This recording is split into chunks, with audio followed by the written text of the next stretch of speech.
सकाळचे वाजलेत आता 8:30 आणि 7:45ला we were suppose to leave our home. पण अक्कू झोपेत आहे, अक्कू उठला नाही आणि अक्कूशिवाय मी जाऊ शकत नाही कारण की मला कंटाळा आला एकटीला जायचा. सो अक्कूसाठी वाट बघते. त्याने फायनली फोन उचललाय 10 फोन नंतर आणि आता तो येईल कधी पण. आवरून वगैरे मी बसली आहे आणि मला दाखवायचं तुम्हाला आमची अर्ली मॉर्निंग. माझ्यासाठी दिस इज अर्ली मॉर्निंग. ठीक आहे, रिहर्सल्स कशा असतात. सो 2-3 जण पोचलेले आहेत ऑलरेडी. आता बघूयात बाकीचे कधी पोचतात. आम्हाला तर लेट झालेलं आहे ऑलरेडी. आणि जेव्हा राहुल दादाने त्याला फोन केला तेव्हा तो उठलाय. ठीक आहे, माझे फोन त्याने उचलले नाही.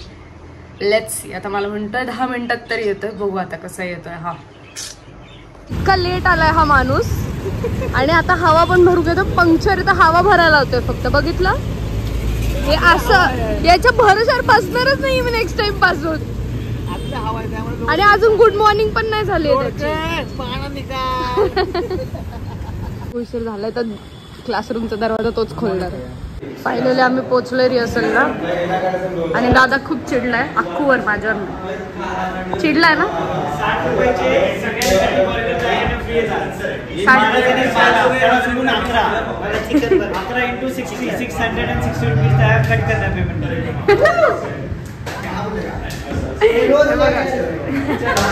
आमची रिहर्सल झाली आहे.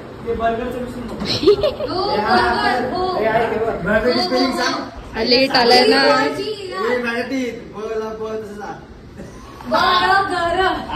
बरं गर नसतं गला रफार. बर्गर ए हिला नाही, हिचा बर्गर कॅन्सल.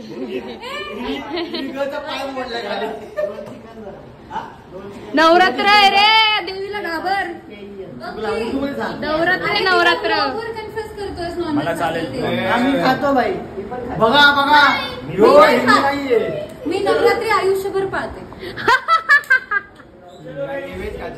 जास्त काय आवडतं माहितीये का? मी सांगतो दही भात. रिहर्सल झाले आहे. आम्ही डोसा खायला. डोसा 10 रुपये फक्त. हे अक्कूने जागा शोधली आहे. इकडे डोसा मिळतो 10 रुपयाला. वा खातात आता सगळेजण. आमची रिहर्सल त्याच्यानंतर मस्ती थोडीशी आणि आता चालली मी घरी.